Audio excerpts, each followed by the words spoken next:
Switching from the Jets to the Giants, staying in New York football here, defensive lineman Leonard Williams is franchise tagged for the second year in a row. Another example here, kind of like we just talked about, it seems to be maybe a placeholder for more of a long-term deal that they might look into. But Brian here, I mean, we had a Jets fan, now we're going to have the Giants fan. What do you think about Leonard Williams being tagged here by the Giants? Well, I gotta tip my hat to Dave Gettleman a little bit.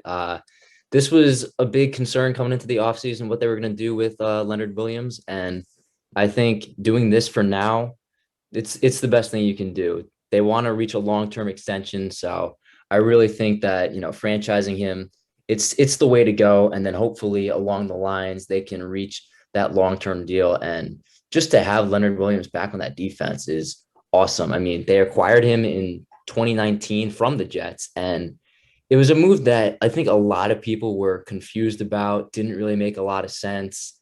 Why do they need him? And it's worked out as well as it could have. I mean, he's coming off of a monster year, 11 and a half sacks, his career high. And, he gets good pressure on the quarterback, and he's really good at stopping the run. And yeah, I have to just give the Giants nothing but credit for keeping him at least for this year, and then hopefully work a long-term extension.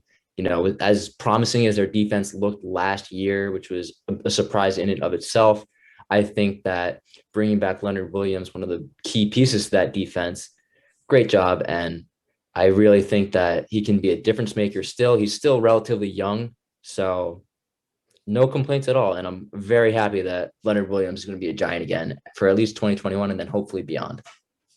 I'm going to pump the brakes on the positive Gettleman talk here with Leonard Williams, only because we have to see what the long-term deal is. The Giants are kind of in cap flux right now. They don't really have much flexibility. And obviously Leonard Williams, I know him pretty well. He's with the Jets a few years. This was by far his career year. But you don't want to make the mistake of overpaying an interior defensive lineman. The Giants do have holes. This isn't a complete team where this is your missing piece. The Giants do have plenty of holes they need to fill. And if you're giving Leonard Williams upwards of $20 million instead of a guy like Dalvin Tomlinson, who's going to be way cheaper, and obviously the production isn't similar, but it is an interior defensive lineman, as I just said. Like, this isn't the most important position on a football field, and you need another corner, you need another receiver. Right now, the Giants are over the cap. They released Zeitler today. I think they got him under it, but they're up against the cap here. So right now, the franchise tag is 19 and some change $1 million. I wouldn't give him that over a long-term deal. I think you got to bring that down. Right now, it is seen as a placeholder, as you guys said, but I think Gettleman needs to be really smart here that you don't overpay Leonard Williams. He has a ton of leverage. The Giants gave up a third plus a fifth to get him. So clearly they value him a lot. He paid off this year, as you said, awesome year. I'm not going to discredit that at all.